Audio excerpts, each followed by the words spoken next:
Evening everyone, Ian from DIY Home and Gardening. Excuse the mess. Trying to tidy up, but also trying to get a load of gardening done at the same time.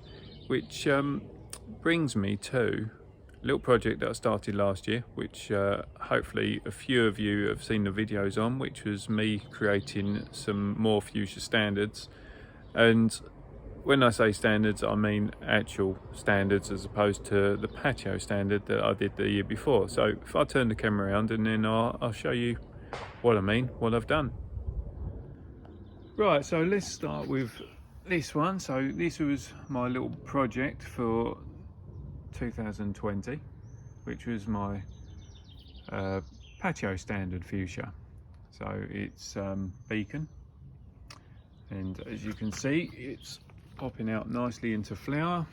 It has been cut back, or it got cut back quite hard after winter time, because last year it had quite a good head, but I wanted to get a more dense head to it, so gave it a bit of a butchering.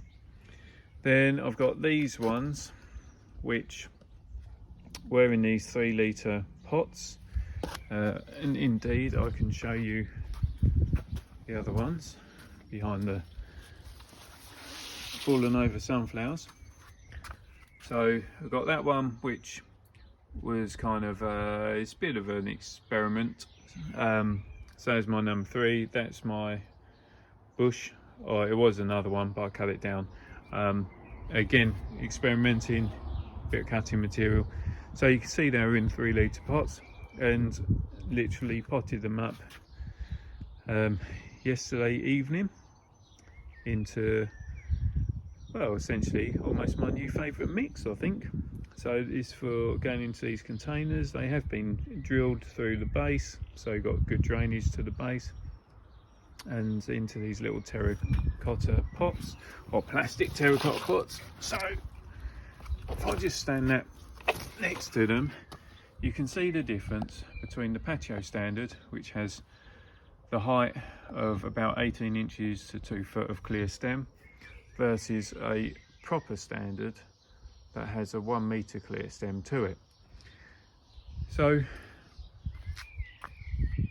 yeah, started these last year. Variety is Pink Fizz, and what I did last night on this one was obviously potted it, straightened it up in the pot, and taken the tops out. Why take the tops out? Well, basically you're encouraging it to bush out by taking the tops out, and also because I'm wanting to grow a pair of them, it means that you can then, or I can, balance the height and the shape of it. So we're literally just taking the tops out, and also you will notice that that is sacrificing the flower bud. Not overly worried, because quite frankly we want to develop the plant as best as it can, and sacrificing the bit of flower now for a better plant really makes a lot of sense. So that's what I'm doing. So just nip around, quite literally nip around, and although this isn't high, you still want to take out every top. You can use secateurs, or just literally use your fingers. Doesn't really matter, whatever your best tool is. It probably helps if you got nails. I haven't at the moment. And so every shoot you want to take the top out of, one way or the other. So whether it's taking it back a lot or just literally taking the very tip. This one, because it's got flowers all up to there, I'm going to take the whole lot down. And you will find that actually this then thickens up quite nicely, and you'll get a really good head formation on that Fuchsia. So yeah, we literally just got these couple of bits just to do, and then that is it. And this will be a cracking plant, or both of them will be cracking plants. And really, that's I guess a final video on creating the Fuchsia standards. So, job done. So, short, sweet video. Because basically that is just the finishing off side of things. It is a 1 year, well, yeah, over a year's worth of project really to create a decent pair of Fuchsia standards. I would suspect that those there, they'd be decent by the summer period, in which case it has been a full calendar year, maybe about 14 months.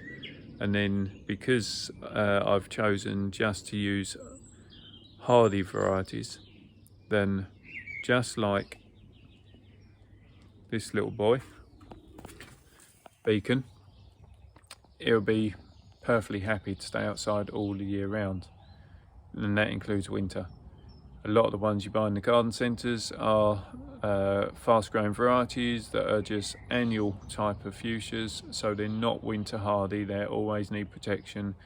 So that involves taking it into a greenhouse or conservatory.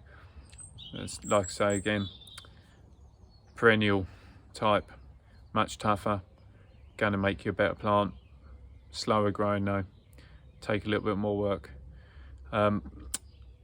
Yeah, and as I say, yes, this is essentially a finishing off video because quite frankly, you probably won't be interested in the final one, which would just be looking at a nice ball of flowers on a Fuchsia standard. What I will do, I'll include the other parts. It's probably about 6 other parts, or 7 parts, I don't know, of me creating these Fuchsia standards. So I'll include those in the link for you guys, and I'll also include the link on when I did this patio fuchsia.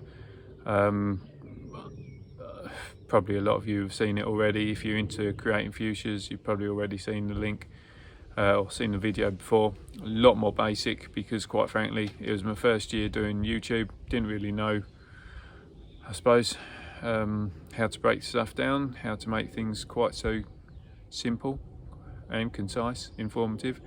But yeah, so I'll include those links for you so you can see what stage you're at, what stage you need to do from well, stage to stage. Starting to ramble. So if you like what I'm doing, please subscribe to the channel. If you really like what I'm doing, want to see more, then click on the button so you don't miss out on the future videos and content that I'm putting out there. Always say it, but the most important thing is really just to enjoy your garden, enjoy what you're doing and have fun. And yeah, that's it. So see you guys soon. Take care. Bye for now.